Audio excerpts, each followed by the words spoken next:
বাংলাদেশ যুক্তরাষ্ট্র সম্পর্ক এবং মার্কিন সহকারী পররাষ্ট্রমন্ত্রী পল কাপড়ের সফরের বিষয়ে আলোচনা করতে আমাদের সঙ্গে এই মুহূর্তে যোগ দিচ্ছেন রাজশাহী বিশ্ববিদ্যালয়ের রাষ্ট্রবিজ্ঞান বিভাগের অধ্যাপক ডক্টর তারেক ফজল। জনাব তারেক ফজল, আপনাকে স্বাগত জানাচ্ছি বিরতিহীন সংবাদ দুপুরে। শুরুতেই জানতে চাই যে 3 দিনের সফরে ঢাকায় এসেছেন যুক্তরাষ্ট্রের দক্ষিণ ও মধ্য এশিয়া বিষয়ক সহকারী পররাষ্ট্রমন্ত্রী পল কাপড়। সকালে তিনি পররাষ্ট্রমন্ত্রী প্রতিমন্ত্রীর সঙ্গেও বৈঠক করেছেন। নতুন সরকারের জন্য এই সফর আসলে কি গুরুত্ব বহন করে? ধন্যবাদ। মিস্টার পল কাপুর মার্কিন যুক্তরাষ্ট্রের সহকারী পররাষ্ট্রমন্ত্রী দক্ষিণ এশিয়া বিষয়ে। তিনি ঢাকায় এসেছেন এবং ঢাকায় বাংলাদেশের বর্তমান নির্বাহী বিভাগের মন্ত্রীদের সাথে আলোচনা করছেন।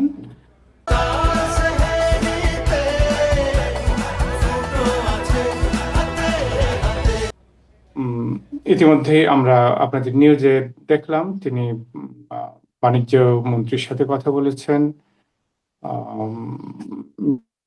ইকবাল হাসান মাহমুদ টুকু জ্বালানি মন্ত্রীর সাথেও কথা বলেছেন। তিনি আরো কিছু বৈঠক করবেন, আমরা ইতিমধ্যে মিডিয়া সূত্রে জেনেছি। এই বৈঠকগুলোতে আমরা করতে পারি আমাদের বর্তমান নির্বাহী বিভাগের প্রধানমন্ত্রী তারেক রহমান দায়িত্ব পাওয়ার পর প্রেসিডেন্ট ডোনাল্ড ট্রাম্প একটি শুভেচ্ছা বার্তা, অভিনন্দন বার্তা পাঠিয়েছেন।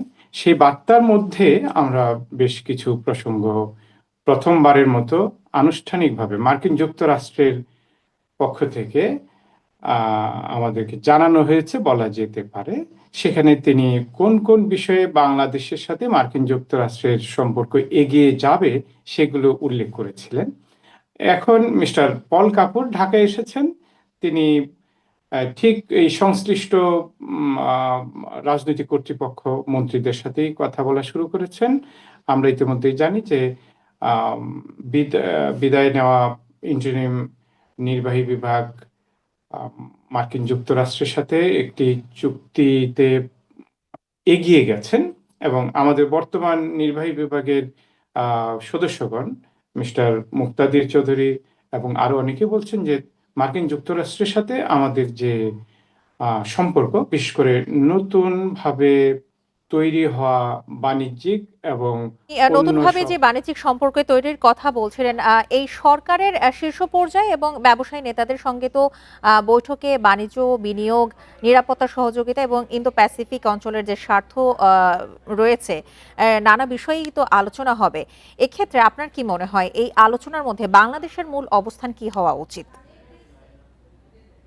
হ্যাঁ, এই যখন ঔচিত্যের প্রশ্ন আনছেন, সেটা তো স্বাভাবিকভাবেই সবার আগে বাংলাদেশ, এই ধারণাটি খুব গুরুত্বপূর্ণ হওয়া উচিত, এই বিবেচনাটি খুব শক্তিশালী হওয়া উচিত। বাংলাদেশের জন্য যে অনুকূল বিষয়াদি আছে, বাংলাদেশের স্বার্থ রক্ষা করে সেই বিষয়গুলোকে সামনে রেখেই আলোচনা হওয়া উচিত, চুক্তি এগিয়ে নিয়ে যাওয়া উচিত। কিন্তু আমরা একই সাথে দেখছি যে বর্তমান president Trump, mister Donald Trump, তিনি বেশ কিছু বিষয়ে কঠোরতা দেখাচ্ছেন। তিনি মার্কিন যুক্তরাষ্ট্রের বাণিজ্যিক স্বার্থকে অগ্রাধিকার দিচ্ছেন, সেটার ভিত্তিতে অন্য দেশগুলোর সাথে সম্পর্ক এগিয়ে নেওয়ার বিষয়টাকে শর্ত হিসেবে আনছেন। তা আমরা বাংলাদেশ অর্থনীতির দিক থেকে দুর্বল অবস্থানের কারণে অন্য বিষয়ে তো তাদের সাথে কথা বলার যোগ্যতাই আমাদের প্রায় নেই বলা যেতে পারে। এখন তাদের সাথে আমরা অর্থনৈতিক এবং বাণিজ্য আরেকটি বিষয় একটু ছোট করে জানতে চাই। মধ্যপ্রাচ্যে যেহেতু ইরানের সাথে ইসরায়েল এবং যুক্তরাষ্ট্রের এখন যুদ্ধাবস্থা চলছে, সেক্ষেত্রে একটু জানতে চাই এর মাঝে পল কাপুরের সফর কি ধরনের, কি কোনো আলাদা গুরুত্ব বহন করে কিনা? এটা বড় কোনো গুরুত্ব বহন করে আমি মনে করি না, কারণ বিশ্ব প্রেক্ষাপটে বাংলাদেশ খুব উল্লেখযোগ্য কোনো চরিত্র নয়। সুতরাং বাংলাদেশ থেকে তারা কি কতটুকু সমর্থন অথবা স্বীকৃতি পাবেন, এটার উপরে মার্কিন যুক্তরাষ্ট্রের এই মধ্যপ্রাচ্য বিষয়ক বিদ্যমান যে যুদ্ধ, সেটাতে বড় কিছু হেরফের হবে না। জি, অবশ্যই জনাব তারেক ফজল, আপনাকে অসংখ্য ধন্যবাদ আমাদেরকে সময় দেবার জন্য।